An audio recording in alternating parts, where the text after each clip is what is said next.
De la planification et du développement a déclaré que l'économie éthiopienne prend sa forme.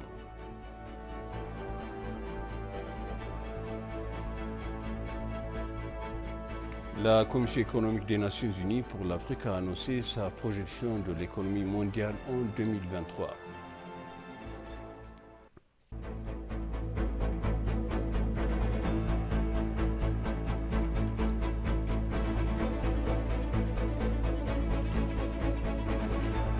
Bienvenue chers téléspectateurs sur ABC, moi Zalal Mourkana avec le journal.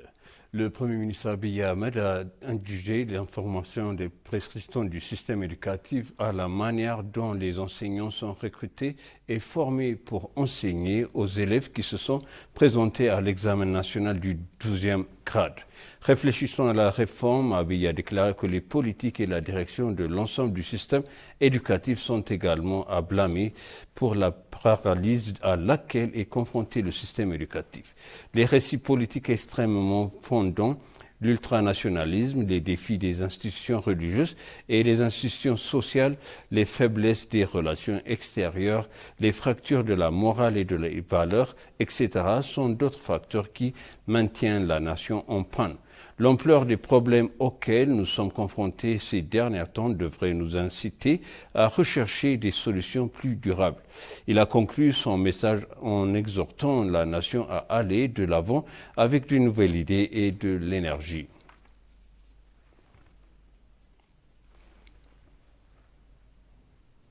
Les relations diplomatiques de l'Éthiopie ont réussi à protéger les intérêts nationaux, a déclaré le vice-premier ministre et ministre des Affaires étrangères Demeke Mekonnen. Répondant aux questions soulevées pour les membres du comité permanent, Demeke a déclaré que les ministres avaient conçu et mis en œuvre diverses réformes opérationnelles pour surmonter la période difficile dans les pays au cours des 2 dernières années. Le vice-premier ministre a en outre déclaré que les réponses en termes d'intérêt du pays basées sur des informations précises ont joué un rôle important pour la réussite actuelle du pays.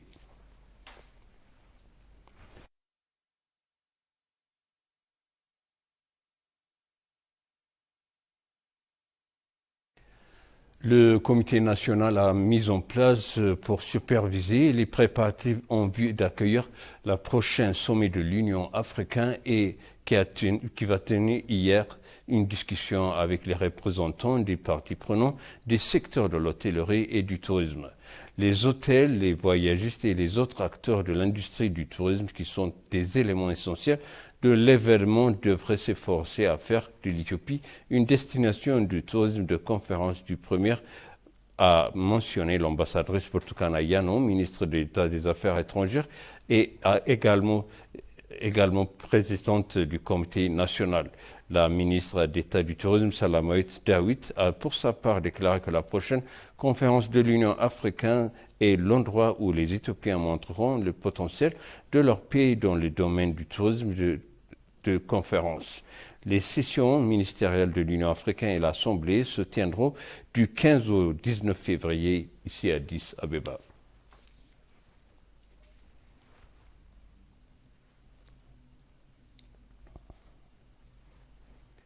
L'économie éthiopienne se prépare à sortir du scénario de guerre désastreux des 2 dernières années. La ministre de la Planification et du Développement, Dr Fitsum Assefa, a noté que les tendances actuelles de la performance socio-économique de l'Éthiopie vont dans une direction positive. Selon la ministre du Plan du développement de l'économie du pays, devrait connaître une croissance de 7,5% au cours de cet exercice. En ce qui concerne l'industrie, le secteur devrait accroître de 8,2% au cours de cet exercice. Elle a également indiqué que les recettes totales de l'Éthiopie ont augmenté de 28,9% par rapport à la même période de l'an dernier.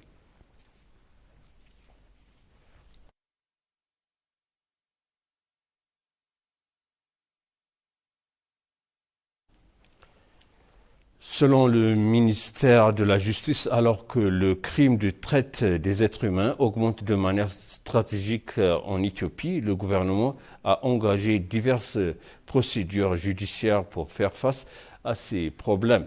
S'adressant à ETV, le programme spécial du procureur principal du ministère de la Justice, Aoul Sultan, a déclaré que bien que les femmes et les enfants soient très vulnérables aux crimes de traite des êtres humains, les recruteurs de travail ciblent également fréquemment des jeunes de vastes zones rurales de l'Éthiopie. L'Éthiopie est l'une des principales plaques tournantes de traite des êtres humains.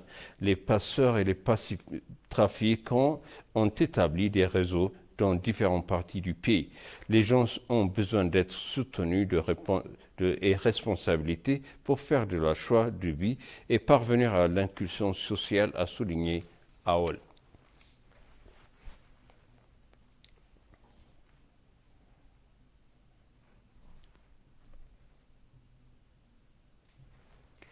La Croix-Rouge éthiopienne et le Comité international de la Croix-Rouge ont signé un accord de coopération bilatéral pour 2023. L'accord de coopération vise à fournir un accès à l'aide humanitaire de manière organisée dans les zones sujettes au conflit.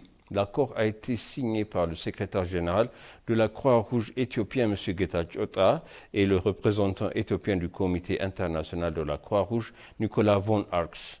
Selon l'accord, ils travailleront ensemble pour fournir le soutien nécessaire aux citoyens qui ont été touchés par la guerre, la sécheresse et d'autres problèmes connexes, a déclaré le responsable.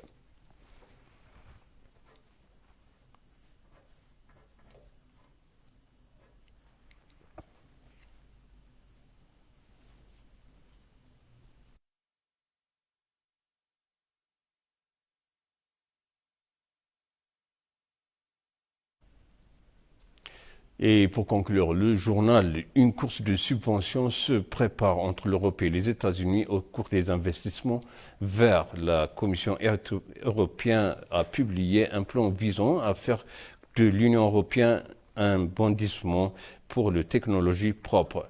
La transition économique vers les technologies vertes commence à devenir un engagement mondial. Les Américains qui achètent des véhicules électriques fabriqués aux États-Unis bénéficient d'une réduction d'impôt de 7 500 $ américains.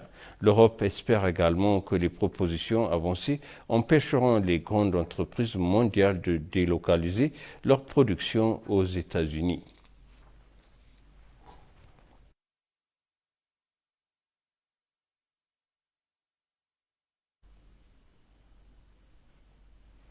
Et maintenant, je rappelle les titres principaux. Le ministre de la Planification et du Développement a déclaré que l'économie verte éthiopienne prend sa forme.